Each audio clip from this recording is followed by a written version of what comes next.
English എഡ്യൂസ്പോർട്ട് ഒരുക്കുന്ന പുതിയൊരു വീഡിയോയിലേക്ക് എല്ലാ വിദ്യാർത്ഥികൾക്കും ഹൃദ്യമായ സ്വാഗതം. ഈ വീഡിയോയിൽ 10ാം ക്ലാസ് ഇംഗ്ലീഷ് പാഠപുസ്തകത്തിലെ adventures in a banyan tree എന്ന അധ്യായത്തിൽ നിന്ന് SSLC ഇംഗ്ലീഷ് പരീക്ഷയിൽ ചോദിക്കാൻ സാധ്യതയുള്ള ക്വസ്റ്റ്യൻസും ആൻസേഴ്സുമാണ് നാം പരിശോധിക്കുന്നത്.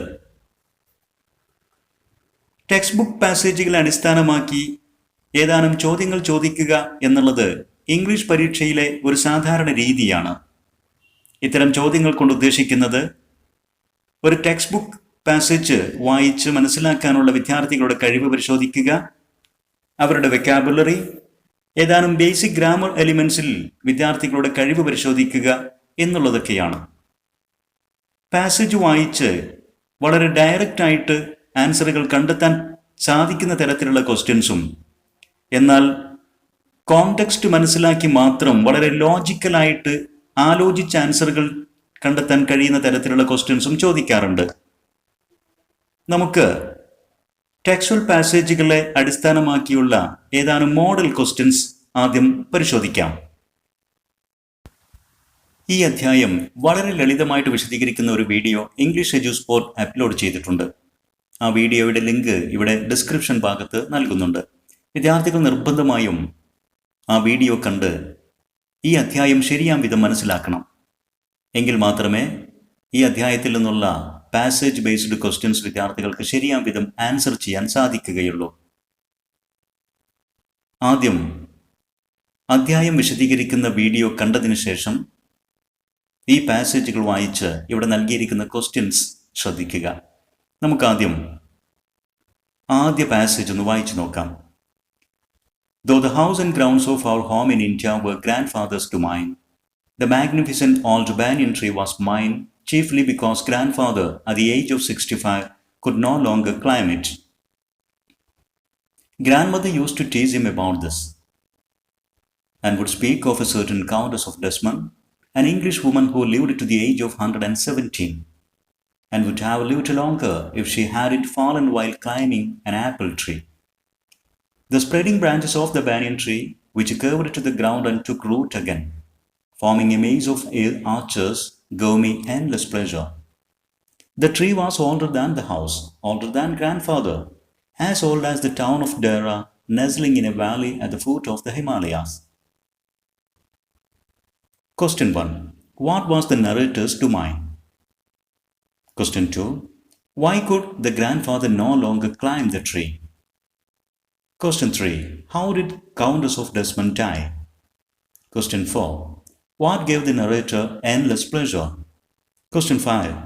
Identify a word that means an area under one's control. ഈ ക്വസ്റ്റ്യൻസിൻ്റെ ആൻസേഴ്സ് ഇതാണ്. Answer to question 1. The magnificent old banyan tree.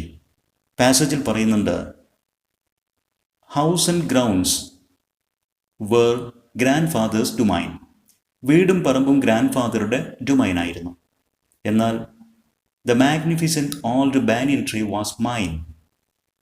ആ ബാനിയൻ ട്രീ ആയിരുന്നു എൻ്റേത് എന്ന് നറേറ്റർ പറയുന്നു. അപ്പോൾ നറേറ്ററുടെ domain the magnificent old banyan tree.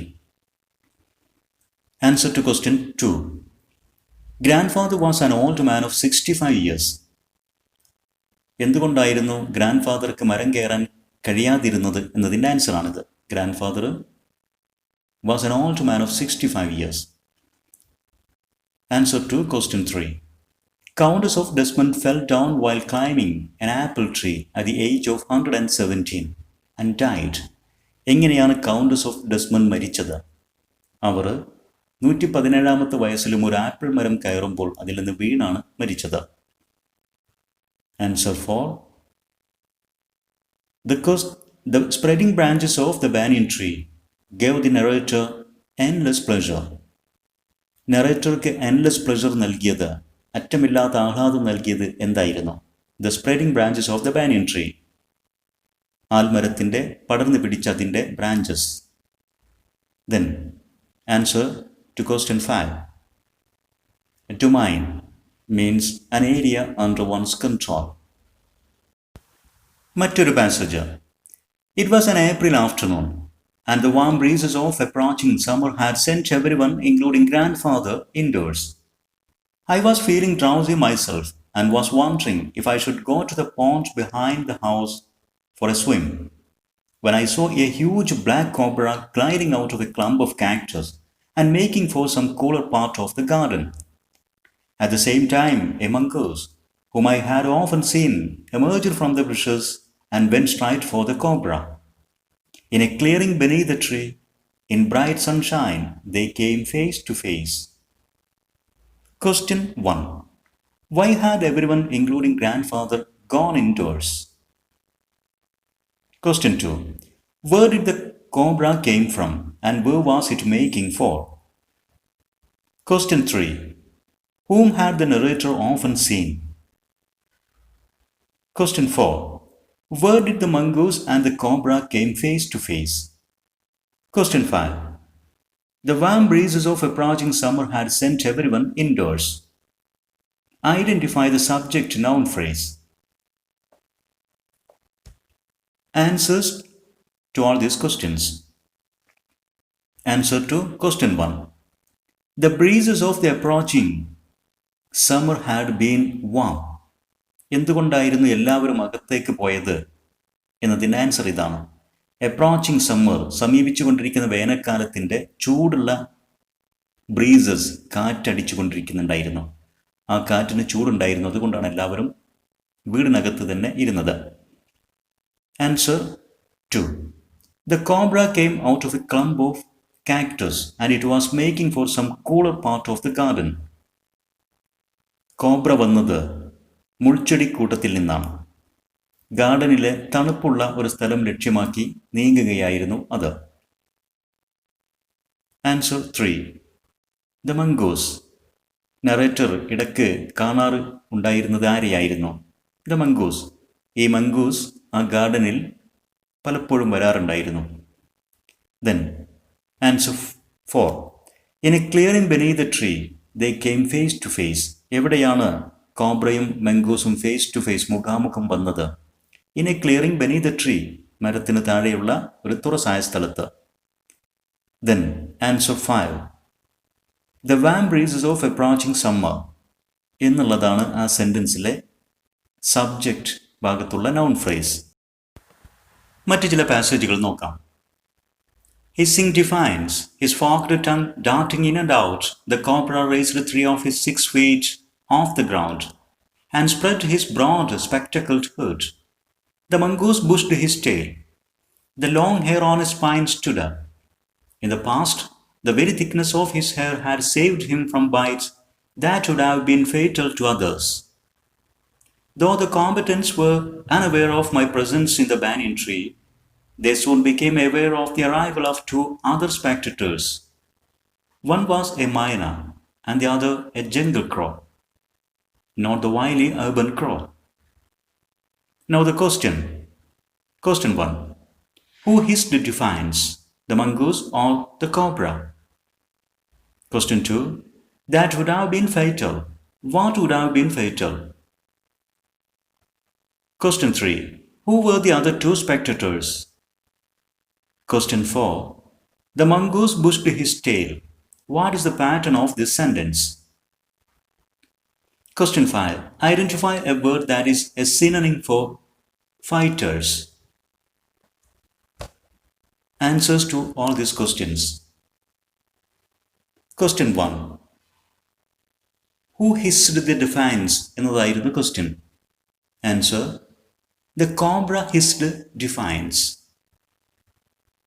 Question 2. What would have been fatal to others എന്നുള്ളതായിരുന്നു. മാരകമായേക്കാവുന്നത് എന്തായിരുന്നു? Answer. Snake bites would have been fatal. Question 3. Who were the other 2 spectators? Answer. A myna and a jungle crow. Then, question 4. The mongoose bushed his tail എന്നുള്ള ആ സെൻറ്റൻസിൻ്റെ pattern എന്തായിരുന്നു? ആ sentence pattern, the mongoose എന്നുള്ളത് subject, bushed എന്നുള്ളത് verb, his tail എന്നുള്ളത് object. So SVO pattern. Then question 5. A synonym for fighters.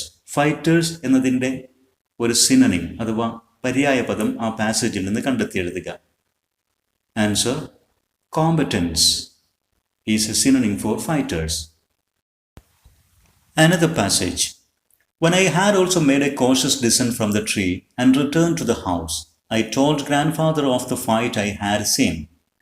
He was pleased that the mongoose had won. He had encouraged it to live in the garden, to keep away the snakes, and fed it regularly with the scraps from the kitchen. He had never tried taming it, because wild mongoose was more useful than a domesticated one. From the banyan tree, I often saw the mongoose patrolling the four corners of the garden, and once I saw him with an egg in his mouth, and knew he had been in the poultry house. But he hadn't harmed the birds.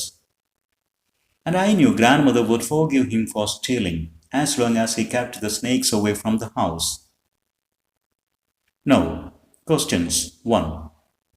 Why was grandfather pleased when the mongoose won the fight? Question 2. Why did grandfather not try to tame the mongoose? Question 3. How did the narrator know that the mongoose had been in the poultry house? Question 4. Why would grandmother forgive the mongoose for stealing eggs? Question 5. Identify an antonym, a word opposite in meaning, for domesticated. Answers. Answer 1. Grandfather had encouraged the mongoose to live in the garden, to keep away the snakes. So, when it won the fight, he was happy. Answer 2.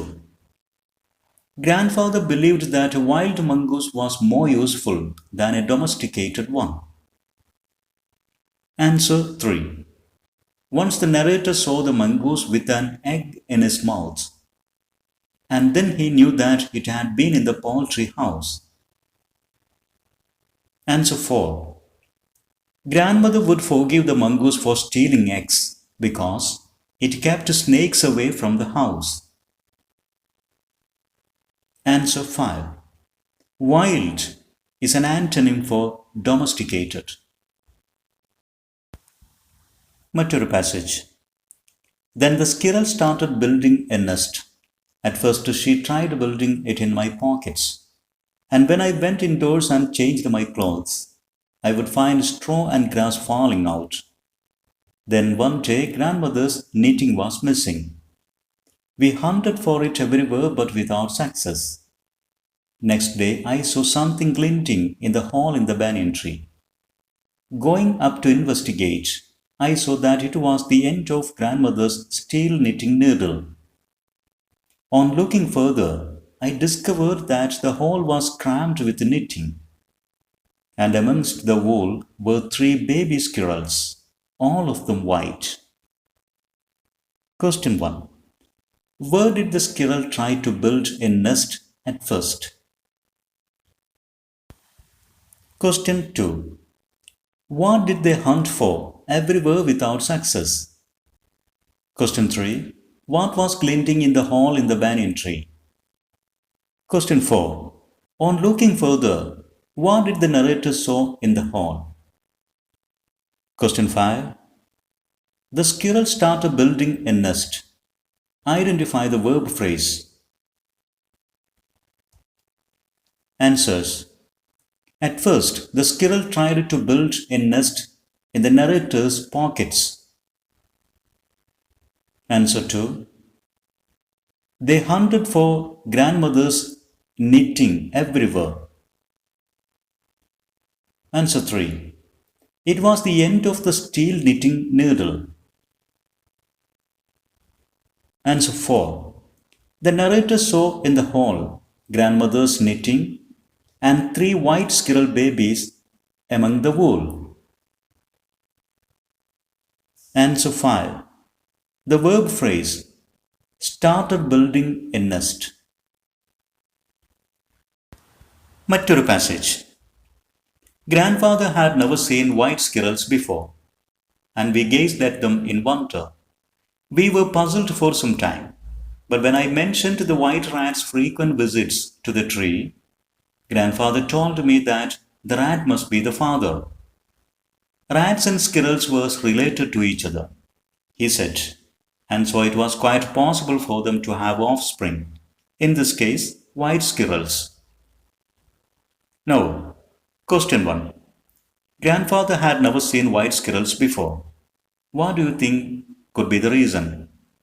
ഈ പാസേജിൽ പറയുന്നു grandfather അദ്ദേഹത്തിൻ്റെ ജീവിതത്തിൽ white സ്കിറൽസ് വെളുത്ത അണ്ണാൻ കുഞ്ഞുങ്ങളെ കണ്ടിട്ടില്ല. എന്തുകൊണ്ടായിരിക്കും അദ്ദേഹത്തിന് വെളുത്ത അണ്ണാനെ കാണാൻ സാധിക്കാതെ വന്നത്? ഇത്തരത്തിലുള്ളൊരു ക്വസ്റ്റ്യൻ വിദ്യാർത്ഥികൾ ബുദ്ധിപൂർവ്വം ആലോചിച്ച് ആൻസർ ചെയ്യണം. ഈ പാസേജിൽ ഈ ക്വസ്റ്റ്യൻ്റെ ആൻസർ ഡയറക്റ്റായി കാണാൻ സാധിക്കില്ല. എന്നാൽ നമുക്ക് സന്ദർഭത്തിൽ നിന്ന് മനസ്സിലാക്കാൻ സാധിക്കും. വൈറ്റ് സ്കിറൽസ്, വെളുത്ത അണ്ണാൻ, അതൊരു കോമൺ സ്പീഷീസ് അല്ല, സാധാരണമായിട്ട് എല്ലായിടത്തും കാണുന്ന ഒരു ജീവിവർഗമല്ല. അതുകൊണ്ട് തന്നെ അദ്ദേഹത്തിന് അത് കാണാൻ സാധിച്ചിട്ടുമുണ്ടായിരിക്കില്ല. അതാണ് അതിൻ്റെ answer. Question 2. Why did grandfather think that the white rat must be the father of the white squirrel babies? വെളുത്ത അണ്ണാൻ കുഞ്ഞുങ്ങളുടെ ഫാദർ ആ വൈറ്റ് റാറ്റ്, വെളുത്ത എലിയായിരിക്കുമെന്ന് ഗ്രാൻഡ് ഫാദർ പറയാൻ അല്ലെങ്കിൽ ചിന്തിക്കാനുണ്ടായ കാര്യം എന്തായിരിക്കും? എന്തുകൊണ്ടാണ് ഗ്രാൻഡ് ഫാദർ അങ്ങനെ പറഞ്ഞത്? Number 3. It was quite possible for them to have offspring. Identify a prepositional phrase in the sentence. ഈ സെൻറ്റൻസിൽ നിന്ന് ഒരു പ്രിപ്പോസിഷണൽ ഫ്രേസ് കണ്ടെത്തുക എന്നുള്ളതാണ് question. Number 4. We gazed at them in wonder. Replace the underlined word with a suitable one from the brackets. Watched, saw, looked, noticed. ഈ സെൻറ്റൻസിൽ ഗെയ്സ്ഡ് എന്നുള്ള പദം underline ചെയ്തിരിക്കുന്നു. ആ പദത്തിൻ്റെ അതേ ആശയം വരുന്ന, അതിൻ്റെ അതേ അർത്ഥം വരുന്ന മറ്റൊരു പദം ബ്രാക്കറ്റിൽ നിന്ന് കണ്ടെത്തി എഴുതുക. Answer 1. White squirrels are not so common to see. എല്ലായിടത്തും കാണാൻ സാധിക്കുന്ന ഒരു സാധാരണ ജീവിവർഗമല്ല white സ്കിറൽസ്. Number 2. Rats and squirrels were related to each other. എലികളും അണ്ണാനും പരസ്പരം ബന്ധമുള്ള ജീവികളാണ്. And so it was quite possible for them to have offspring. അതുകൊണ്ട് തന്നെ അവർക്ക് പരസ്പരം മക്കളുണ്ടാകാനുള്ള സാധ്യതയുമുണ്ട്. ഇതുകൊണ്ടാണ് ഗ്രാൻഡ് ഫാദർ വൈറ്റ് റാറ്റ് ആയിരിക്കും വൈറ്റ് സ്കിറൽസ്, ആ വെളുത്ത അണ്ണാൻ കുഞ്ഞുങ്ങളുടെ ഫാദർ എന്ന് കരുതാൻ കാരണം. ആൻസർ 3. Prepositional phrase. ആ സെൻറ്റൻസിലെ ഫോർ ദം എന്നുള്ളതാണ് പ്രിപ്പോസിഷണൽ ഫ്രേസ്. ദെൻ ഗേസ്ഡ് എന്ന പദത്തിന് തുല്യമായത് ബ്രാക്കറ്റിൽ ലുക്ഡ് എന്നുള്ള പദമാണ്. Now complete the following conversation suitably. ഇവിടെ ഒരു കോൺവെർസേഷൻ കംപ്ലീറ്റ് ചെയ്യാനുള്ള ക്വസ്റ്റ്യൻ ആണ് നൽകിയിരിക്കുന്നത്. ഇത്തരത്തിലുള്ള ക്വസ്റ്റ്യൻ പൂർത്തീകരിക്കാൻ വിദ്യാർത്ഥികൾക്ക് ടാഗ് ക്വസ്റ്റ്യൻ, കണ്ടീഷണൽ സെൻറ്റൻസസ് അഥവാ if clauses, question formation WH questions, yes or no answer questions, ഇതൊക്കെ അറിഞ്ഞിരിക്കണം. അതോടൊപ്പം തന്നെ had better, would rather, enough തുടങ്ങിയ പ്രയോഗങ്ങളെക്കുറിച്ചും അറിവുണ്ടായിരിക്കണം. ഇതെല്ലാം വ്യക്തമായിട്ട് വിശദീകരിക്കുന്ന videos English Edu Spot upload ചെയ്തിട്ടുണ്ട്. ഇംഗ്ലീഷ് എഡ്യൂ സ്പോട്ട് യൂട്യൂബ് ചാനലിൽ ഗ്രാമർ എന്നുള്ള പ്ലേലിസ്റ്റിൽ വിദ്യാർത്ഥികൾ ആവശ്യമായ വീഡിയോസ് കണ്ട് കാര്യങ്ങൾ മനസ്സിലാക്കുക. ഇവിടെ നമ്മോട് ആവശ്യപ്പെടുന്നത് ലെറ്റ്സ് വാക്ക് ടു സ്കൂൾ എന്നുള്ള സെൻറ്റൻസ് പൂർത്തീകരിക്കാനാണ്. ആദ്യം ഇതൊരു ടാഗ് ക്വസ്റ്റ്യൻ ചേർക്കേണ്ട സെൻറ്റൻസ് ആണ്. ലെറ്റ്സ് കൊണ്ട് തുടങ്ങുന്ന സെൻറ്റൻസുകൾക്ക് എപ്പോഴും നാം ഷാൽ ബി എന്ന് മാത്രമായിരിക്കും ടാഗ് ചേർക്കേണ്ടത്. അടുത്തത് I heard you have got a few white squirrels എന്നുള്ള സെൻറ്റൻസിനോടൊപ്പവും നമുക്കൊരു ടാഗ് ക്വസ്റ്റ്യൻ ആണ് ചേർക്കേണ്ടത്. ഇവിടെ ശ്രദ്ധിക്കേണ്ടത് ഐ ഹേർഡ് എന്നുള്ള ഒരു part, then you have got a few white squirrels എന്നുള്ള മറ്റൊരു പാർട്ട്. ഇങ്ങനെ രണ്ട് ഭാഗങ്ങളുണ്ട് ഈ സെൻറ്റൻസിൽ. ഐ ഹേർഡ് എന്നുള്ളതാണ് മെയിൻ ക്ലോസ്, പക്ഷേ you have got a few white squirrels എന്നുള്ള സബോർഡിനേറ്റ് ക്ലോസിനാണ് ഇവിടെ പ്രാധാന്യം. ആശയം കൊണ്ട് അതിനാണ് പ്രാധാന്യം. അതുകൊണ്ട് വിദ്യാർത്ഥികൾ പ്രത്യേകം ശ്രദ്ധിക്കുക. I heard, I believe, I think, I see ഇങ്ങനെയൊക്കെ വരുന്ന മെയിൻ ക്ലോസുകളെ അവഗണിച്ച് തുടർന്ന് വരുന്ന സബോർഡിനേറ്റ് ക്ലോസിനെ പരിഗണിച്ച് അതിലെ സബ്ജക്റ്റും വേർബും കണക്കിലെടുത്ത് അതിനനുസൃതമായ ടാഗ് ക്വസ്റ്റ്യൻസ് ചേർക്കുക. ഇവിടെ ഹാവ് ഇൻ ടു എന്നുള്ള ടാഗ് ക്വസ്റ്റ്യൻ നൽകിയത് ശ്രദ്ധിക്കുക. മൂന്നാമത് if you come to my home എന്നുള്ള ഒരു ഇഫ് ക്ലോസ് നൽകിയിരിക്കുന്നു. ഇത് ഇഫ് ക്ലോസിൽ കം എന്നുള്ള സിമ്പിൾ പ്രസന്റ് വേർബാണ്. ഒരു ഫസ്റ്റ് കണ്ടീഷണൽ സെന്റൻസിന് ഉദാഹരണമാണിത്. ഇതിന്റെ മെയിൻ ക്ലോസിൽ ഷാൽ, വിൽ, ക്യാൻ, മേ ഇതിലേതെങ്കിലും ഒരു മോഡൽ ഓക്സിലറിയും പിന്നീട് ഒരു ബേസ് വേർബും ചേർത്തുകൊണ്ടാണ് സെന്റൻസ് എഴുതേണ്ടത്. ഇവിടെ നൽകിയിരിക്കുന്നു നാം answer you can see them, അതല്ലെങ്കിൽ I will show them to you എന്നിങ്ങനെ. അടുത്തത് ഒരു കംപ്ലീറ്റ് ക്വസ്റ്റ്യൻ ആണ് എഴുതി ചേർക്കേണ്ടത്. ഒരു ക്വസ്റ്റ്യൻ നിർമ്മിക്കുമ്പോൾ ഏത് തരത്തിലുള്ള ക്വസ്റ്റ്യൻ ആണ്, എന്താണ് ആ ക്വസ്റ്റ്യനിലെ ആശയം എന്ന് മനസ്സിലാക്കാൻ തുടർന്ന് വരുന്ന ക്യാരക്ടർ എന്ത് പറയുന്നു, ആ ക്യാരക്ടറിൻ്റെ ആൻസർ എന്താണ് എന്നതിൽ നിന്ന് നമുക്ക് സൂചന ലഭിക്കും. ഇവിടെ നോ, സോറി എന്നുള്ളതാണ് ആൻസറായിട്ട് പറയുന്നത്. അതുകൊണ്ട് ഇതൊരു yes or no answer question ആണെന്ന് മനസ്സിലാക്കാൻ സാധിക്കും. Yes or no type answer questions ഉണ്ടാക്കുമ്പോൾ ഓക്സിലറി വേർബ് കൊണ്ടായിരിക്കണം തുടങ്ങേണ്ടത്. പിന്നീട് അതിൽ ആശയം എന്തായിരിക്കും എന്നുള്ളതും നമുക്ക് മനസ്സിലാക്കാം. Tomorrow morning I will be busy എന്നാണ് ആ ക്യാരക്ടർ പറയുന്നത്. അതുകൊണ്ട് can I come tomorrow morning എന്ന് ചോദിക്കാം. ഇത്തരത്തിൽ നമുക്ക് ക്വസ്റ്റ്യൻ ഉണ്ടാക്കാൻ ആൻസറിൽ നിന്ന് സൂചന ലഭിക്കും. അടുത്തത് ഐ വുഡ് റാദർ യു എന്നുള്ളൊരു പാർട്ടുണ്ട്. അത് കഴിഞ്ഞ് നാം ആ സെൻറ്റൻസ് പൂർത്തീകരിച്ചെഴുതണം. ഇവിടെ വുഡ് റാദർ എന്നുള്ള പ്രയോഗത്തിൻ്റെ ഉപയോഗമാണ്. വുഡ് റാദർ എപ്പോഴും വുഡ് റാദർ കഴിഞ്ഞ് ഒരു ബേസ് വേർബാണ് ചേർക്കുക. എന്നാൽ ഐ വുഡ് റാദർ എന്ന് പോലുള്ള ഐ എന്നുള്ള സബ്ജക്റ്റ് ഉണ്ട്, വുഡ് റാദർ കഴിഞ്ഞ് മറ്റൊരു സബ്ജക്റ്റൂടെ വരുന്നു. ഇങ്ങനെ രണ്ട് സബ്ജക്റ്റുകൾ വരുന്ന കേസിൽ രണ്ടാം സബ്ജക്റ്റ് കഴിഞ്ഞ് നമുക്ക് സിമ്പിൾ പാസ്റ്റ് വേർബ് ഉപയോഗിക്കണം. വിദ്യാർത്ഥികൾ ശ്രദ്ധിക്കേണ്ടത് ഐ വുഡ് റാദർ മാത്രമാണെങ്കിൽ വുഡ് റാദർ കഴിഞ്ഞ് ബേസ് ഫോം വേർബ് ചേർക്കും. എന്നാൽ ഇതുപോലെ ഐ വുഡ് റാദർ കഴിഞ്ഞ് മറ്റൊരു സബ്ജക്റ്റ് ഉണ്ടെങ്കിൽ ആ സബ്ജക്റ്റ് രണ്ടാമത്തെ സബ്ജക്റ്റ് കഴിഞ്ഞ് സിമ്പിൾ പാസ്റ്റ് വേർബ് ചേർക്കണം. അതാണ് ഇവിടെ കെയിം ടുമോറോ ഈവനിങ് എന്ന് ആൻസർ നൽകിയിരിക്കുന്നത്. Now question 2, complete the conversation suitably. ഇതേപോലെ മറ്റൊരു കോൺവെർസേഷൻ പൂർത്തീകരിക്കുക. ഇവിടെ I think U are okay എന്നുള്ള സെൻറ്റൻസ് ആണ് പൂർത്തീകരിക്കേണ്ടത്. വിദ്യാർത്ഥികൾ ഈ കോൺവെർസേഷൻ പൂർണ്ണമായിട്ട് വായിക്കണം. ഇവിടെ നമുക്കൊരു ക്വസ്റ്റ്യൻ ടാഗ് ആണ് ചേർക്കേണ്ടത്. ഒരു ക്വസ്റ്റ്യൻ ടാഗ് ചേർക്കാനുള്ള ക്വസ്റ്റ്യൻ തിരിച്ചറിയാൻ ആ സെൻറ്റൻസ് ഫുൾ സ്റ്റോപ്പ് ഇട്ട് അവസാനിപ്പിക്കില്ല. ഒരു കോമയിൽ നിർത്തി വീണ്ടും ഡാഷ് നൽകി ക്വസ്റ്റ്യൻ മാർക്ക് നൽകുന്ന ഇതേ രൂപത്തിലുള്ള ക്വസ്റ്റ്യനുകളിലാണ് നാം ടാഗ് ക്വസ്റ്റ്യൻ ചേർക്കുന്നത്. നേരത്തെ സൂചിപ്പിച്ച പോലെ ഐ തിങ്ക് എന്നുള്ള മെയിൻ ക്ലോസ് അവഗണിച്ച് യു ആർ ഓക്കെ എന്നുള്ള സബോർഡിനേറ്റ് ക്ലോസിന് അനുസൃതമായിട്ട് ടാഗ് ഉണ്ടാക്കുക. അതാണ് ആർ ഇൻ യു.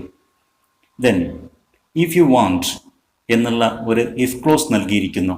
ഇവിടെയും വാണ്ട് എന്നുള്ള സിമ്പിൾ പ്രസന്റ് വേർബാണ്. അതുകൊണ്ട് മെയിൻ ക്ലോസിൽ ഷാൽ, വി,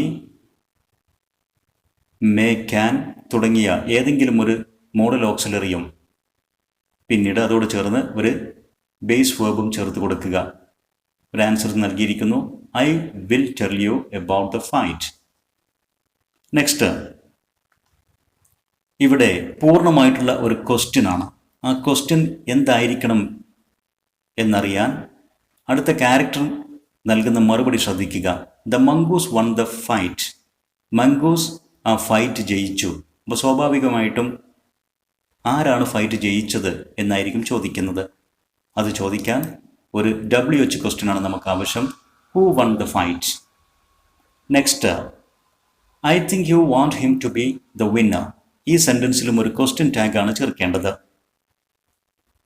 നേരത്തെ സൂചിപ്പിച്ച പോലെ ഐ തിങ്ക് എന്നുള്ള ഒരു മെയിൻ ക്ലോസ് ആണുള്ളത്, അത് അവഗണിക്കാം.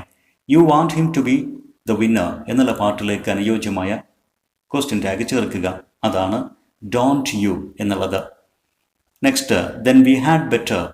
ഹാഡ് ബെറ്റർ എന്നതിൻ്റെ ഉപയോഗമാണ്. ഹാഡ് ബെറ്റർ കഴിഞ്ഞ് എന്താണോ നാം പറയാൻ ഉദ്ദേശിക്കുന്നത് ആ കാര്യത്തിൻ്റെ വേർബ് ബേസ് രൂപത്തിൽ മാത്രം ചേർക്കുക. Answer, then we had better tame him. Tame എന്നുള്ള ബേസ് വേർബ് ചേർത്തത്. Now the third question, complete the following conversation. ഈ കോൺവെർസേഷൻ പൂർത്തീകരിക്കുമ്പോൾ ആദ്യമായിട്ട് നാം കംപ്ലീറ്റ് ചെയ്യേണ്ടത് it was on the table yesterday എന്നുള്ള ഈ സെൻറ്റൻസിനോട് അനുയോജ്യമായ ഒരു ടാഗ് ക്വസ്റ്റ്യൻ ചേർത്തുകൊണ്ടാണ്. Answer, wasn't it. അടുത്തത്, if the squirrel had taken it. ഇവിടെ ഒരു കണ്ടീഷണൽ സെൻറ്റൻസിൻ്റെ ഇഫ് ക്ലോസ് നൽകിയിരിക്കുന്നു. അതിൽ വേർബ് ഹാഡ് ടേക്കൺ എന്നുള്ള ഒരു പാസ്റ്റ് പെർഫെക്റ്റ് ടെൻസിലാണ്. ഇങ്ങനെയുള്ള പാസ്റ്റ് പെർഫെക്റ്റ് ടെൻസ് ഇഫ് ക്ലോസിൽ വരുന്ന കണ്ടീഷണൽ സെൻറ്റൻസുകൾക്കാണ് തേർഡ് കണ്ടീഷണൽ സെൻറ്റൻസസ് എന്ന് പറയുന്നത്. അങ്ങനെയുള്ള കണ്ടീഷണൽ സെൻറ്റൻസുകളുടെ മെയിൻ ക്ലോസിൽ വുഡ്, ഹാവ് കഴിഞ്ഞ് ഏതാണോ വേർബ് ചേർക്കുന്നത് ആ വേർബിൻ്റെ V3 ഫോം ചേർക്കണം. നാം ഇവിടെ ആൻസർ നൽകിയിരിക്കുന്നത് it would have been in its nest in the banyan tree എന്നാണ്. Next, we had better. Had better എന്നതിൻ്റെ ഉപയോഗം. ഹാഡ് ബെറ്റർ കഴിഞ്ഞ് നാം ഏത് വേർബാണോ ചേർക്കുന്നത് ആ വേർബിൻ്റെ ബേസ് രൂപത്തിൽ, ബേസ് ഫോം അഥവാ സിമ്പിൾ പ്രസൻറ്റ് ബേസ് രൂപത്തിൽ നാം വേർബ് ചേർക്കണം. Answer, look for it in the tree. Look എന്നുള്ള വേർബ് ബേസ് രൂപത്തിൽ ചേർത്തത് ശ്രദ്ധിക്കുക. Next, you can tell our son to look for it in the banyan tree എന്നുള്ള സെൻറ്റൻസിനോട് അനുയോജ്യമായ ഒരു ടാഗ് ക്വസ്റ്റ്യൻ ചേർത്ത് കൊടുക്കുക. കാൺട്ട് യു എന്നാണ് ആൻസർ. നെക്സ്റ്റ്, ഒരു കംപ്ലീറ്റ് ക്വസ്റ്റ്യൻ ആണ് ചേർക്കേണ്ടത്. ക്വസ്റ്റ്യൻ പൂർത്തീകരിക്കാൻ തുടർന്ന് വരുന്ന ക്യാരക്ടറുടെ ആൻസർ സെൻറ്റൻസ് പരിശോധിക്കുക. No, I can't climb the tree now എന്നതാണ് ആൻസർ സെൻറ്റൻസ്. ഇതൊരു yes or no type question ആണ്. അപ്പോൾ നമുക്ക് വേണ്ടതെന്ന് മനസ്സിലാകും. Can you climb the tree എന്ന് നാം ആൻസർ കൊടുത്തത് ശ്രദ്ധിക്കുക. Cloze type questions. Cloze type questions കൊണ്ട് ഉദ്ദേശിക്കുന്നത് ഒരു പാസേജിലെ ബ്ലാങ്ക് പാർട്ടുകൾ ബ്രാക്കറ്റിൽ നൽകിയിരിക്കുന്ന പദങ്ങളിൽ നിന്ന് അനുയോജ്യമായതുകൊണ്ട് പൂർത്തീകരിച്ചെഴുതുക എന്നുള്ളതാണ്. Question 1. Complete the passage using appropriate words from the brackets. Grandmother used to tease him about this and would speak of a certain Countess of Desmond, an English woman who lived to the age of 117. Question 2. In the spring, when the banyan tree was full of small red figs, birds of all kinds would flock into its branches. Question 3. That was the time I saw a mongoose and a cobra fight to death in the garden while I sat directly above them in the banyan tree. Question 4. The long hair on his spine stood up. In the past, the very thickness of his hair had saved him from bites that would have been fatal to others. Question 5. The cobra stood on the defensive, swaying slowly from side to side, trying to mesmerize the mongoose into making a false move. Question 6. A few drops of blood glistened on the cobra's back. The cobra struck again and missed. Again the mongoose sprang aside, jumped in and bit. Question 7. The white rat was grandfather's. He had bought it from the bazaar for 4 annas, but I would often take it with me into the roots and branches of the old tree. Now, report the following. Reported സ്പീച്ചിലേക്ക് സെൻറ്റൻസുകളെ മാറ്റിയെഴുതുക. ഇത്തരം questions answer ചെയ്യാൻ വിദ്യാർത്ഥികൾക്ക് reported സ്പീച്ചിനെ കുറിച്ച് വ്യക്തമായ അറിവുണ്ടായിരിക്കണം. Reported speech ലളിതവും വ്യക്തവുമായ രീതിയിൽ വിശദീകരിക്കുന്ന വീഡിയോസ് ഇംഗ്ലീഷ് എഡ്യൂസ്പോർട്ട് അപ്ലോഡ് ചെയ്തിട്ടുണ്ട്. അവയുടെ ലിങ്ക് ഇവിടെ ഡിസ്ക്രിപ്ഷൻ ഭാഗത്ത് നൽകുന്നുണ്ട്. ആ വീഡിയോസ് കണ്ട വിദ്യാർത്ഥികൾ റിപ്പോർട്ടഡ് സ്പീച്ച് ശരിയാം വിധം മനസ്സിലാക്കുക. Question 1. Grandfather, what are you doing in the tree? The boy, I am reading a book. What did grandfather ask the boy? What did the boy reply? ഈ രീതിയിലായിരിക്കും മിക്കപ്പോഴും ക്വസ്റ്റ്യൻ പേപ്പറിൽ questions വരുന്നത്. Answer: Grandfather asked the boy what he was doing in the tree. The boy replied that he was reading a book. Question 2. Grandmother: Did you see my knitting? Grandfather: No, I didn't see it. Grandmother asked the grandfather. അഥവാ reporting close question പേപ്പറിൽ തന്നെ തന്ന് ബാക്കി ഭാഗം പൂർത്തീകരിക്കാനുള്ള രീതിയിലും questions വരാറുണ്ട്. Grandfather replied. ഇവിടെയും ബാക്കി ഭാഗം നാം പൂർത്തീകരിച്ചു കൊടുക്കുക. Answers: Grandmother asked grandfather if he had seen her knitting. Grandfather replied. ഇവിടെ നോ എന്ന് ആൻസർ പറഞ്ഞതുകൊണ്ട് വേണമെങ്കിൽ നമുക്ക് നെഗറ്റീവ്ലി എന്നും ചേർത്ത് കൊടുക്കാം. Grandfather replied that he hadn't seen it. Question 3. Grandfather: Don't touch the baby squirrels. The boy: I will not touch them. What did grandfather tell the boy? What was the boy's response? ഇത് grandfather ഒരു command, അതല്ലെങ്കിൽ ശക്തമായ ഒരു ആവശ്യപ്പെടലാണ്, ഒരു imperative sentence. അത് report ചെയ്യുന്നത് ശ്രദ്ധിക്കുക. Grandfather told the boy not to touch the baby squirrels. The boy's response was that he would not touch them. ഈ രീതിയിലോ അല്ലെങ്കിൽ the boy responded that he would not touch them, ഇങ്ങനെയും answer നൽകാം. Question 4. Grandfather: Let's keep the mongoose in our garden. Grandmother: Yes, he is helpful for us to keep snakes away. ഇവിടെ ശ്രദ്ധിക്കേണ്ടത് ഗ്രാൻഡ്ഫാദറുടെ ഈ sentence let's keep the mongoose in our garden എന്നുള്ളത് ഒരു സജഷനാണ്. ഒരു suggestion sentence report ചെയ്യാൻ വരുമ്പോൾ നാം അതിലെ വേർബിനെ ഷുഡ് പ്ലസ് വേർബ്, ഷുഡ് എന്നുള്ള ഓക്സിലറി വേർബ് ചേർത്തുകൊണ്ട് മാറ്റി എഴുതും. അനുയോജ്യമായ രീതിയിൽ റിപ്പോർട്ടിംഗ് വേർബും സജസ്റ്റഡ് എന്ന രൂപത്തിലേക്കൊക്കെ ഉൾപ്പെടുത്തും. ഈ ആൻസർ ശ്രദ്ധിക്കുക. ക്വസ്റ്റ്യൻ ഇതാണ്: what did grand father suggest? How did grand mother respond? Answers: Grandfather suggested that they should keep the mongoose in their garden. Let's keep the mongoose എന്നുള്ള ആ കീപ് എന്നുള്ള വേർബിനെ നാം should keep എന്ന രൂപത്തിലേക്ക് മാറ്റിയത് ശ്രദ്ധിക്കുക. Grandmother agreed and said that he was helpful for them to keep snakes away. Grandmother yes എന്ന് പറഞ്ഞത് കൊണ്ടാണ് നാം അത് അഗ്രീഡ്, അതിനോട് യോജിച്ചു, ആ സജഷനോട് യോജിച്ചു എന്നർത്ഥം വരുന്ന grandmother agreed. Then she said that he was helpful for them to keep snakes. Now questions to use phrasal verbs. Replace the underlined words with suitable phrasal verbs from the brackets. ഇവിടെ ഒരു പാസേജിൽ ഏതാനും verbs underline ചെയ്ത് നൽകിയിരിക്കുന്നു. അവയ്ക്ക് പകരം അനുയോജ്യമായ phrasal വേർബുകൾ ബ്രാക്കറ്റിൽ നിന്ന് തിരഞ്ഞെടുത്ത് എഴുതുക എന്നുള്ളതാണ് ക്വസ്റ്റ്യൻ. ശ്രദ്ധിക്കേണ്ടത് തന്നിരിക്കുന്ന വേർബ്സ് പരിശോധിക്കുക, അണ്ടർലൈൻഡ് വേർബ്സ്. അതിനനുയോജ്യമായ ടെൻസിലേക്ക് ഫ്രേസൽ വേർബുകളെയും മാറ്റേണ്ടി വരും.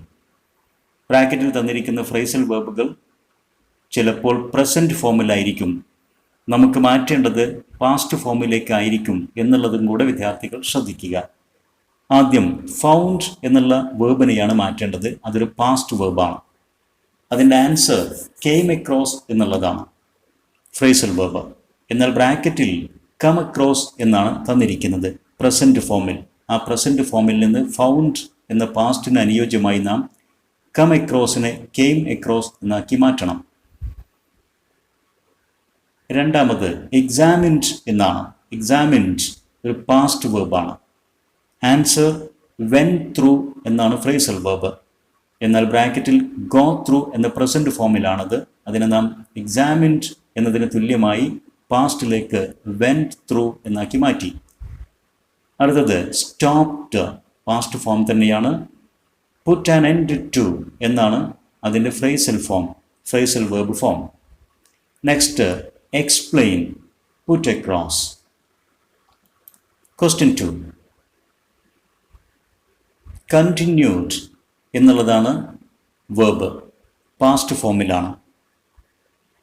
ഫ്രേസൽ വെർബ് വെന്റ് ഓൺ എന്ന പാസ്റ്റ് ഫോമിലേക്ക് മാറ്റിയിരിക്കുന്നു. ബ്രാക്കറ്റിൽ വെന്റ് ഓൺ എന്നത് തന്നെയാണ് നൽകിയിരുന്നത്. നെക്സ്റ്റ് എറൈവ്ഡ് എന്നുള്ളത് പാസ്റ്റാണ്. Answer turned up. ബ്രാക്കറ്റിൽ നമുക്ക് തന്നിരിക്കുന്നതും ടേൺഡ് അപ്പ് എന്ന് തന്നെയാണ്. ഡിസൈഡഡ് പാസ്റ്റ് ഫോമിലാണ്. മെയ്ഡ് അപ്പ് ദെയർ മൈൻഡ്സ് എന്നാണ് ഫ്രേസൽ വെർബ് തന്നിരിക്കുന്നത്. ബ്രാക്കറ്റിൽ അങ്ങനെ തന്നെയാണ് തന്നിരിക്കുന്നത്. നെക്സ്റ്റ് പാർട്ടിസിപ്പേറ്റ് പ്രസൻറ്റ് ഫോമിലാണ്, അഥവാ ടു പാർട്ടിസിപ്പേറ്റ് എന്നുള്ള ഒരു ഇൻഫിനിറ്റീവ് ഫോം ആയതുകൊണ്ടാണത്. ടേക്ക് പാർട്ട് എന്നുള്ളതാണ് ആൻസർ. പ്രസൻറ്റ് ഫോമിൽ അഥവാ ബേസ് ഫോമിൽ തന്നെയാണത്. നെക്സ്റ്റ് അബാൻഡൻഡ് പാസ്റ്റ് ഫോമിൽ. ഗവ് അപ്പ് ബ്രാക്കറ്റിൽ ഗവ് അപ്പ് എന്നുള്ള പാസ്റ്റ് ഫോമിൽ തന്നെയാണ് എല്ലാ ഫ്രേസൽ വെർബുകളും തന്നിരിക്കുന്നത്. അപ്പോൾ ശ്രദ്ധിക്കേണ്ടത്, ചിലപ്പോഴൊക്കെ പ്രസൻറ്റ് ഫോമിൽ നൽകാം. ആ ഘട്ടത്തിൽ നാം അനുയോജ്യമായ ടെൻസിലേക്ക് മാറ്റേണ്ടി വരും. എല്ലാം പാസ്റ്റിലേക്ക് മാറ്റണമെന്നുള്ളതല്ല, നമുക്ക് മാറ്റാൻ തന്നിരിക്കുന്ന വേർബുകളുടെ ടെൻസിനനുസൃതമായിട്ട് ഫ്രേസൽ വേർബുകളുടെ ടെൻസും മാറ്റേണ്ടി വരും എന്നുള്ളത് ശ്രദ്ധിക്കുക. ക്വസ്റ്റ്യൻ 3. ഇവിടെ complete the following passage with appropriate phrasal verbs given in the brackets. ഇവിടെ നമുക്ക് പാസേജിൽ ചില ഡാഷുകളാണ്. ആ ഡാഷുകൾ ഫില്ല് ചെയ്യണം അനുയോജ്യമായ ഫ്രേസൽ വെർബ് കൊണ്ട്. ആദ്യം grandfather set out to the market. He came across there a man selling white rats. He made up his mind to buy one for his grandson. The boy was so happy that he could not put across his happiness in words. Next, Question 4. Replace the underlined words with suitable phrasal verbs. ഇവിടെയും ബ്രാക്കറ്റിൽ നിന്ന് അനുയോജ്യമായ phrasal വെർബുകൾ എടുത്തുകൊണ്ട് പാസേജിലെ underlined words മാറ്റി എഴുതുക. Grand mother had built എന്നുള്ളതാണ് നാം replace ചെയ്യേണ്ടത് phrasal verb set up. Next arrive, turn up. Number 3 tolerate, put up with. Number 4 rejected, turned down. Number 5 decided, made up her mind. ഇവിടെ എല്ലാ phrasal വെർബുകളും ബ്രാക്കറ്റിലും അനുയോജ്യമായ ടെൻസിൽ തന്നെയാണ് നൽകുന്നത്. നൗ എഡിറ്റിംഗുമായി ബന്ധപ്പെട്ട് ശ്രദ്ധിക്കേണ്ടതും അറിയേണ്ടതുമായ കാര്യങ്ങൾ വിശദീകരിക്കുന്ന ഒരു വീഡിയോ ഇംഗ്ലീഷ് എഡ്യൂസ്പോർട്ട് അപ്ലോഡ് ചെയ്തിട്ടുണ്ട്. വിദ്യാർത്ഥികൾ അത്തരം വീഡിയോസ് കണ്ട് എഡിറ്റിംഗുമായി കൂടുതൽ കാര്യങ്ങൾ അറിയാനും പഠിക്കാനും ശ്രമിക്കുക. Edit the underlined errors in the following passages. ഇവിടെ തന്നിരിക്കുന്ന പാസേജുകളിൽ അടയാളപ്പെടുത്തിയിരിക്കുന്ന എറേഴ്സ് എഡിറ്റ് ചെയ്യുക. പാസേജ് 1. ഇന്ത്യ എന്നെഴുതിയിരിക്കുന്നത് തെറ്റാണ്. ഇന്ത്യ എന്നുള്ളത് ഒരു പ്രോപ്പർ നൗണാണ്, നെയിം ഓഫ് എ കൺട്രി. ഇങ്ങനെയുള്ള പ്രോപ്പർ നൗണുകൾ എഴുതുമ്പോൾ ആദ്യ അക്ഷരം ക്യാപിറ്റൽ ലെറ്ററിലായിരിക്കണം. ഇന്ത്യ എന്ന് തുടങ്ങേണ്ടത് ഐ എന്ന ക്യാപിറ്റൽ ലെറ്റർ കൊണ്ടാണ്. നെക്സ്റ്റ് വാസ് എന്നുള്ളത് ഒരു സിംഗുലർ വേർബാണ്. ഹൗസ് ആൻഡ് ഗ്രൗണ്ട്സ് എന്നുള്ളതാണ് ഇവിടെ സബ്ജക്റ്റ് ആയിട്ട് തന്നിരിക്കുന്നത്. അത് പ്ലൂറലാണ്. അതുകൊണ്ട് വാസ് എന്നതിന് പകരം വേർ എന്നുള്ള പ്ലൂറൽ വേർബ് വേണം. മൂന്നാമത് വേർ എന്നുള്ളത് പ്ലൂറലാണ്. അതിൻ്റെ സബ്ജക്റ്റായിട്ട് വരുന്നത് the magnificent old banyan tree എന്നുള്ളതാണ്. അത് സിംഗുലറാണ്. അപ്പോൾ സിംഗുലർ സബ്ജക്റ്റിനോടൊപ്പം വാസ് എന്നുള്ള സിംഗുലർ വേർബാണ് വേണ്ടത്. നെക്സ്റ്റ് ക്ലൈംഡ് എന്ന പാസ്റ്റ് ഫോം പറ്റില്ല. കാരണം കുഡ് എന്നുള്ള ഓക്സിലറിയോടൊപ്പമാണ് ആ വേർബ് വന്നിരിക്കുന്നത്. Can, could, shall, should, will, would, may, might തുടങ്ങിയ മോഡൽ ഓക്സിലറികളോടൊപ്പം വരുന്ന വേർബുകൾ ബേസ് ഫോമിലായിരിക്കണം. കുഡ് ക്ലൈം എന്നാണ് വേണ്ടത്. പാസേജ് 2 ഇവിടെ ബിൽഡഡ് എന്ന് തെറ്റായിട്ട് മാർക്ക് ചെയ്തിരിക്കുന്നു. Had built. ബിൽഡ് എന്നതിൻ്റെ V3 ഫോമാണ് വേണ്ടത്. Build, built, built. ബിൽഡഡ് എന്നുള്ളത് തെറ്റായ ഒരു പാസ്റ്റ് ഫോമാണ്. Next spent. സ്പെൻറ്റ് എന്നുള്ളത് പാസ്റ്റ് രൂപത്തിലാണ്. നേരത്തെ സൂചിപ്പിച്ചതുപോലെ വുഡ് എന്നുള്ള ഓക്സിലറി വേർബ് കാണാം, അതിനോടൊപ്പമാണ് അത് വരുന്നത്. അത് ബേസ് ഫോമിലായിരിക്കണം, അഥവാ ഡി ഉൾപ്പെടുന്ന സ്പെൻഡ്. നെക്സ്റ്റ് ദെയർ എന്ന പൊസസീവ് രൂപം തെറ്റാണ്, മറിച്ച് ദർ എന്ന ഒരു പ്ലേസിനെ സൂചിപ്പിക്കുന്ന ആഡ്വേർബ് ആണ് വേണ്ടത് ഇവിടെ. I could read there. Next myself എന്നുള്ളത് തെറ്റാണ്. മൈസെൽഫ് ഐ എന്നുള്ള പ്രോനൗണുമായി ബന്ധപ്പെടുന്നതാണ് ഈ സെൽഫ് ഫോം. അതുകൊണ്ട് അത് മൈസെൽഫ് സിംഗുലർ രൂപത്തിലാണ് എഴുതേണ്ടത്. നെക്സ്റ്റ് പാസേജ് 3 ആൻ എന്നുള്ളത് തെറ്റായിട്ട് മാർക്ക് ചെയ്തിരിക്കുന്നു. ജംഗിൾ ക്രോ എന്നതിനോടൊപ്പമാണ് അത് വരുന്നത്. അതിനോടൊപ്പം എ എന്നാണ് ചേർക്കേണ്ടത്. ദെൻ ദിസ് എന്നുള്ളത് തെറ്റായിട്ട് മാർക്ക് ചെയ്തിരിക്കുന്നു. പ്രിപ്പറേഷൻസ് എന്നുള്ളത് പ്ലൂരലാണ്. ആ പ്ലൂരലിനോടൊപ്പം ദിസ് എന്നതിൻ്റെ പ്ലൂരൽ ഫോം വേണം, ദീസ്. നെക്സ്റ്റ് സെറ്റിൽ എന്നുള്ളത് തെറ്റായിട്ട് മാർക്ക് ചെയ്തിരിക്കുന്നു. ഹാഡ് എന്നുള്ള ഓക്സിലറിയോടൊപ്പം ഹാഡ് സെറ്റിൽഡ് എന്നുള്ള ഒരു പാസ്റ്റ് പെർഫെക്റ്റ് ടെൻസ് ആണ് വേണ്ടത്. അപ്പോൾ സെറ്റിൽ എന്നതിൻ്റെ പാസ്റ്റ് പാർട്ടിസിപ്പിൾ ഫോം വേണം, സെറ്റിൽഡ്. Next outcome. ഔട്ട്കം എന്നുള്ളത് ഒരു സിംഗിൾ വേർഡാണ്, റിസൾട്ട് എന്ന അർത്ഥം വരുന്ന. അത് ഒരുമിച്ച് എഴുതണം, ഔട്ട് ആൻഡ് കം. വേറിട്ട് എഴുതിയത് തെറ്റാണ്. നെക്സ്റ്റ് പാസേജ് 4 ഫൂട്ട് എന്നെഴുതിയിരിക്കുന്നത് തെറ്റാണ്. ഫൂട്ട് സിംഗുലർ ഫോമാണ്. 20 ഫൂട്ട് എന്നതിന് പകരം 20 ഫീറ്റ് എന്ന പ്ലൂറൽ ഫോം വേണം. ഫൂട്ട് എന്നതിൻ്റെ പ്ലൂറൽ ഫോം ഫീറ്റ് എന്നാണ്. നെക്സ്റ്റ് വേർ എന്നുള്ളത് ഇവിടെ തെറ്റായിട്ടാണ് രേഖപ്പെടുത്തിയിരിക്കുന്നത്. വേർ എന്നുള്ള സ്ഥലത്ത് സൂചിപ്പിക്കുന്ന ഗാർഡൻ, അതുമായി ബന്ധപ്പെട്ട ഒരു പ്ലേസിനെ സൂചിപ്പിക്കുന്ന പ്രോനൗണാണ് വേണ്ടത്, വേർ. Next remind. റിമൈൻഡ് എന്നുള്ളതല്ല വേണ്ടത്. ദ മൈന റിമൈൻഡ്, അവിടെ തന്നെ നിന്നു എന്നർത്ഥം വരാനുള്ള റിമൈൻഡ് എന്നുള്ള പദത്തിലെ സ്പെല്ലിംഗ് മാറിയിരിക്കുന്നു, അത് ശ്രദ്ധിക്കുക. Next vice. വൈസ് എന്നുള്ളത് ഒരു ആഡ്ജക്റ്റീവ് ഫോമാണ്. ഇവിടെ ആഡ്വേർബ് ഫോമാണ് വേണ്ടത്. വെരി വൈസ്ലി റിഫ്രൈൻഡ് ഫ്രം, പ്രവൃത്തിയെയാണ് സൂചിപ്പിക്കുന്നത്. ബുദ്ധിപൂർവം മാറി നിന്നു എന്നർത്ഥം വരുന്ന വൈസ്ലി എന്നുള്ള ആഡ്വേർബ് ഫോം വേണം. Next passage 5 the white rat was grandfather's. Grandfather's എന്നുള്ള അപ്പോസ്ട്രോഫി ആൻഡ് എസ് വേണം. നെക്സ്റ്റ് ഫോർ അനാസ്, 4 അണക്ക് ഒരു എമൗണ്ടിൻ്റെ മുമ്പിൽ സൂചിപ്പിക്കുന്നുവോ ഒരു എമൗണ്ടിനെ സൂചിപ്പിക്കാൻ നാം ഫോർ എന്ന് ഉപയോഗിക്കുമ്പോൾ FOR എന്നുള്ള പ്രിപ്പോസിഷനാണ് വേണ്ടത്. ഇവിടെ ഇ എന്നിവിടെ ഉള്ളത് കൊണ്ട് ഫോർ, അത് തെറ്റാണ്. Next Roots. റൂട്ട്സ് എന്നുള്ളത് വേരുകൾ എന്നർത്ഥം വരുന്ന റൂട്ട്സ്, ROOTS എന്നുള്ള സ്പെല്ലിംഗ് ആണ് വേണ്ടത്. ഇവിടെ സ്പെല്ലിംഗ് മിസ്റ്റേക്ക് സംഭവിച്ചിരിക്കുന്നു. വീണ്ടും ട്രീ എന്നതിൻ്റെ സ്പെല്ലിംഗ് മിസ്റ്റേക്ക് ശ്രദ്ധിക്കുക. TREE എന്നുള്ളതാണ് കറക്റ്റ് ഫോം. നെക്സ്റ്റ് വീണ്ടും മൈസെൽഫ്സ്.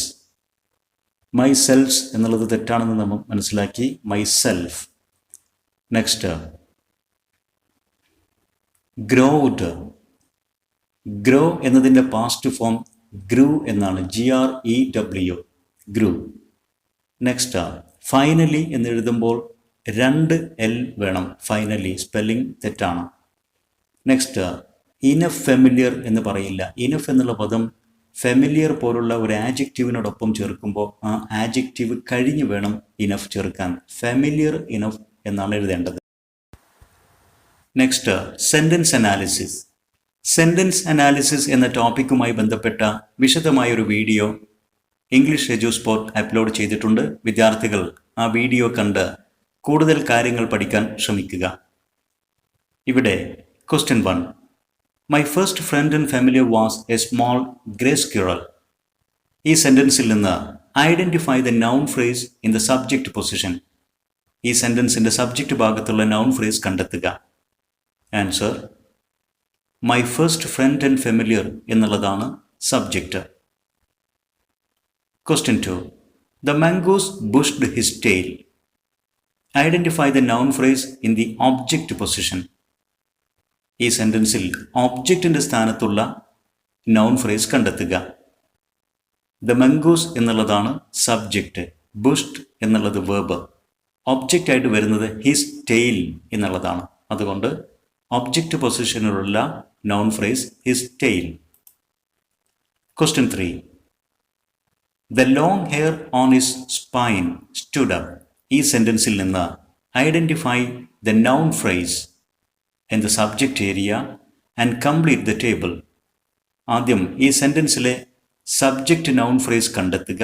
ശേഷം ഇവിടെ ഈ ടേബിളിൽ ആവശ്യപ്പെട്ടത് എഴുതി ചേർത്തുകൊണ്ട് ഈ ടേബിൾ പൂർത്തീകരിക്കുക. Noun phrase in the subject position. The long hair on his spine എന്നുള്ളതാണ് സബ്ജക്റ്റ് ഏരിയയിലുള്ള നൗൺ ഫ്രേസ്. ഇനി അതിൽ നിന്ന് ഹെഡ് നൗൺ കണ്ടെത്തുക. ഇവിടെ ഹെയർ എന്നുള്ളതാണ് ഹെഡ് നൗൺ.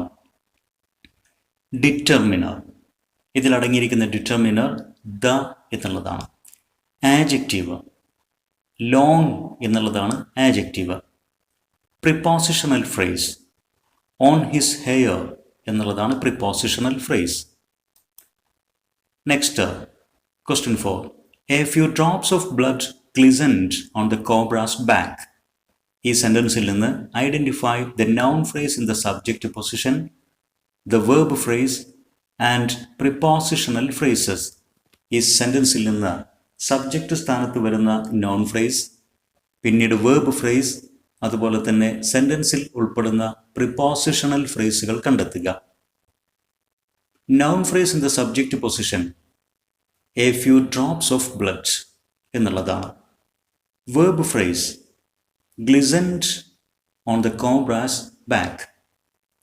പ്രിപ്പോസിഷണൽ ഫ്രേസസ് രണ്ടെണ്ണമുണ്ട്. Of blood, on the cobra's back. Question 5. The spreading branches of the banyan tree which curved to the ground and took root again gave me endless pleasure. ഈ സെൻറ്റൻസിൽ നിന്ന് identify the verb phrase and the relative clause. ഈ സെൻറ്റൻസിൽ അടങ്ങിയിരിക്കുന്ന verb ഫ്രേസും relative ക്ലോസും കണ്ടെത്തുക. The verb phrase gave me endless pleasure എന്നുള്ളതാണ് verb phrase. Relative clause which curved to the ground and took root again എന്നുള്ളതാണ്. Next, sentence patterns. Basic sentence patterns വളരെ ലളിതമായിട്ട് വിശദീകരിക്കുന്ന ഒരു വീഡിയോ ഇംഗ്ലീഷ് എജുസ്പോർട്ട് അപ്ലോഡ് ചെയ്തിട്ടുണ്ട്. ആ വീഡിയോയുടെ ലിങ്ക് ഇവിടെ ഡിസ്ക്രിപ്ഷൻ ഭാഗത്ത് നൽകുന്നുണ്ട്. അത്തരം വീഡിയോസ് വിദ്യാർത്ഥികൾ കണ്ട് സെൻറ്റൻസ് പാറ്റേൺസ്, സെൻറ്റൻസ് അനാലിസിസ് ഇതെല്ലാം പഠിച്ചെടുക്കാൻ ശ്രമിക്കുക. Now identify the pattern of the following sentences. ഇവിടെ ഏതാനും സെൻറ്റൻസുകൾ നൽകുന്നുണ്ട്. ആ സെൻറ്റൻസുകളുടെ പാറ്റേൺ തിരിച്ചറിയുക. Sentence 1. The tree was older than the house. ഈ സെൻറ്റൻസിൻ്റെ പാറ്റേൺ എന്താണ്? ദ ട്രീ എന്നുള്ളത് സബ്ജക്റ്റാണ്, വാസ് എന്നുള്ളത് വേർബാണ്. ഓൾഡർ ദാൻ ദ ഹൗസ് എന്നുള്ളത് ആ ട്രീ എന്നുള്ള സബ്ജക്റ്റിൻ്റെ മീനിങ് പൂർത്തീകരിക്കുന്ന ഭാഗമാണ്, അഥവാ കോംപ്ലിമെൻ്റ് ഭാഗമാണ്. സബ്ജക്റ്റ് കോംപ്ലിമെൻ്റ്, SVC എന്നതാണ് അതിൻ്റെ pattern. Next, birds of all kind would flock in to its branches എന്നുള്ള സെൻറ്റൻസ് SVA പാറ്റേണിലാണ്. ബേർഡ്സ് ഓഫ് ഓൾ കൈൻഡ് എന്നുള്ളത് സബ്ജക്റ്റാണ്. വുഡ് ഫ്ലോക്ക് എന്നുള്ളത് വേർബും ഇൻ ടു ഇറ്റ്സ് ബ്രാഞ്ചസ് എന്നുള്ളത് ആഡ്വേർബിയൽ അഥവാ അഡ്ജങ്ക്റ്റ് ആണ്. Next number 3. I had built a small platform halfway up the tree. എന്നുള്ള ഈ സെൻറ്റൻസിൽ I എന്നുള്ളത് സബ്ജക്റ്റ്, had built എന്നുള്ളത് വെർബ്, എ സ്മോൾ പ്ലാറ്റ്ഫോം എന്നുള്ളത് object, half way up the tree എന്നുള്ളത് adverbial. Next number 4. I gave him pieces of cake and biscuit. ഈ സെൻറ്റൻസിൽ I എന്നുള്ളത് സബ്ജക്റ്റ്, ഗേവ് എന്നുള്ളത് വെർബ്, ഹിം എന്നുള്ളത് indirect object, pieces of cake and biscuit എന്നുള്ളത് direct object അഥവാ SVOO എന്നാണ് ഈ സെൻറ്റൻസിൻ്റെ pattern. Next the cobra was weakening. ഈ സെൻറ്റൻസിൽ ദ കോബ്ര എന്നുള്ളത് സബ്ജക്റ്റ്, വാസ് വീക്കനിങ് എന്നുള്ളത് വെർബ് അഥവാ SV pattern. Number 6. The mongoose hadn't harmed the birds. ഈ സെൻറ്റൻസിൽ the mongoose എന്നുള്ളത് സബ്ജക്റ്റ്, hadn't harmed എന്നുള്ളത് വെർബ്, the birds എന്നുള്ളത് object, SVO pattern. Next the white baby squirrels made them puzzled. ഈ സെൻറ്റൻസിൽ the white baby squirrels എന്നുള്ളത് subject, made എന്നുള്ളത് verb, them എന്നുള്ളത് ഓബ്ജക്റ്റ്, puzzled എന്നുള്ളത് ഒബ്ജക്റ്റ് കോംപ്ലിമെൻറ്റ് അഥവാ SVOC.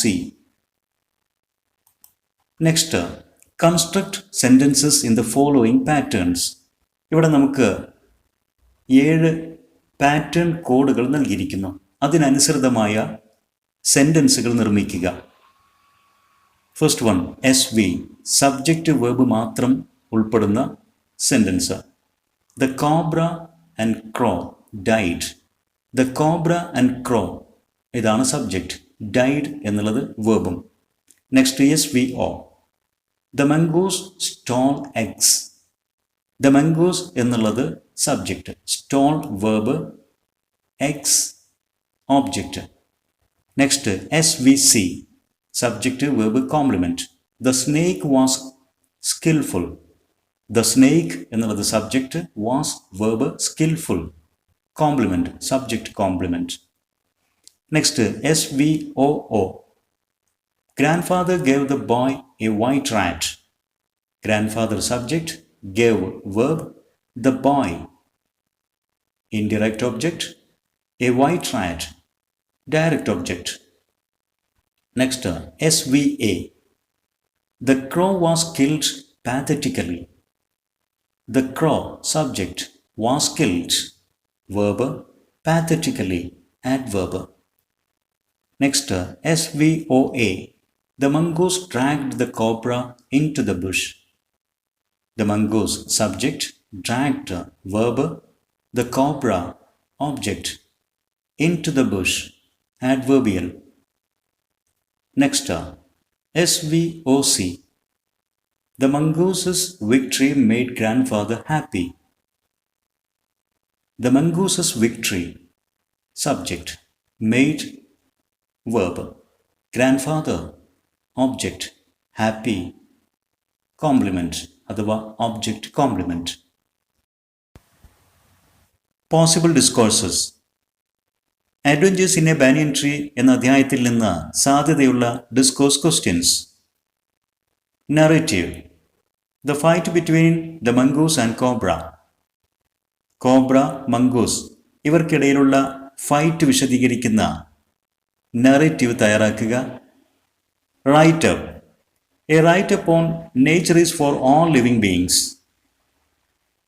പ്രകൃതി എല്ലാ ജീവജാലങ്ങൾക്കുമുള്ളതാണ് എന്ന ആശയത്തിൽ ഒരു റൈറ്റപ്പ് തയ്യാറാക്കുക. Notice. A notice on any environmental programs. ഏതെങ്കിലും എൻവയോൺമെൻറ്റൽ പ്രോഗ്രാമുമായി ബന്ധപ്പെട്ട ഒരു നോട്ടീസ് തയ്യാറാക്കുക. Diary entry. The boy's diary entry about the wonders in nature, focusing on the white squirrel babies. വെള്ള അണ്ണാൻ കുഞ്ഞുങ്ങളെ ഫോക്കസ് ചെയ്തുകൊണ്ട് പ്രകൃതിയിലെ അത്ഭുതങ്ങളെക്കുറിച്ച് കുട്ടി തയ്യാറാക്കുന്ന ഡയറി കുറിപ്പ്. Informal letter. The boy writes to his friend about his rarest pets, the white rat and white squirrels. കുട്ടി തൻ്റെ പെറ്റുകളെക്കുറിച്ച് വൈറ്റ് റാറ്റ്, വൈറ്റ് സ്കിറൽസ് ഇതിനൊക്കെ കുറിച്ച് സുഹൃത്തിനെഴുതുന്ന informal letter, speech. On the importance of preserving nature, പ്രകൃതി സംരക്ഷണത്തിൻ്റെ പ്രാധാന്യത്തെക്കുറിച്ച് speech തയ്യാറാക്കുക. News report. White squirrels wonderful gift of nature. വെള്ള അണ്ണാൻ കുഞ്ഞുങ്ങൾ പ്രകൃതിയുടെ അത്ഭുതകരമായ ഗിഫ്റ്റ്. ഈ ആശയത്തെക്കുറിച്ച് ന്യൂസ് റിപ്പോർട്ട് തയ്യാറാക്കുക. Character sketch of the boy or grandfather. ഗ്രാൻഡ് ഫാദറുടെയോ കുട്ടിയുടെയോ ക്യാരക്ടർ സ്കെച്ച് തയ്യാറാക്കുക. വിദ്യാർത്ഥികൾ ശ്രദ്ധിക്കേണ്ടത് ഓരോ തരം ഡിസ്കോഴ്സിനും അതിൻ്റേതായ പ്രത്യേകതകളും നിബന്ധനകളും അതിലടങ്ങിയിരിക്കേണ്ട ഘടകങ്ങളുമുണ്ട്. അവയെല്ലാം തന്നെ വളരെ വ്യക്തമായിട്ട് ഉദാഹരണ സഹിതം വിശദീകരിക്കുന്ന videos English Edu Spot upload ചെയ്തിട്ടുണ്ട്. ഇംഗ്ലീഷ് എഡ്യൂ സ്പോട്ട് യൂട്യൂബ് ചാനലിൽ ഡിസ്കോഴ്സ് എന്ന പ്ലേലിസ്റ്റ് സന്ദർശിച്ച് ആവശ്യമായ വീഡിയോസ് ഓരോന്നും വിദ്യാർത്ഥികൾ കണ്ട് കൂടുതൽ കാര്യങ്ങൾ പഠിക്കാൻ ശ്രമിക്കുക. ഇതോടുകൂടി adventures in a banyan tree എന്ന അധ്യായവുമായി ബന്ധപ്പെട്ട് SSLC ഇംഗ്ലീഷ് പരീക്ഷയ്ക്ക് വരാൻ സാധ്യതയുള്ള ക്വസ്റ്റ്യൻസ് വിശദീകരിക്കുന്ന ഈ വീഡിയോ പൂർത്തീകരിക്കുകയാണ്. ഇവിടെ നാം നൽകിയതെല്ലാം തന്നെ മോഡൽ ക്വസ്റ്റ്യൻസ് ആണ്. ഇതെല്ലാം തന്നെ വിദ്യാർത്ഥികൾ ശ്രദ്ധാപൂർവം വായിച്ച് മനസ്സിലാക്കി ഇവ മോഡലാക്കി കൂടുതൽ ക്വസ്റ്റ്യൻസും ആൻസേഴ്സും സ്വയം കണ്ടെത്താനും പഠിക്കാനും ശ്രമിക്കുക. ഇവിടെ നാം വിശദീകരണങ്ങൾ നൽകിയിട്ടില്ല.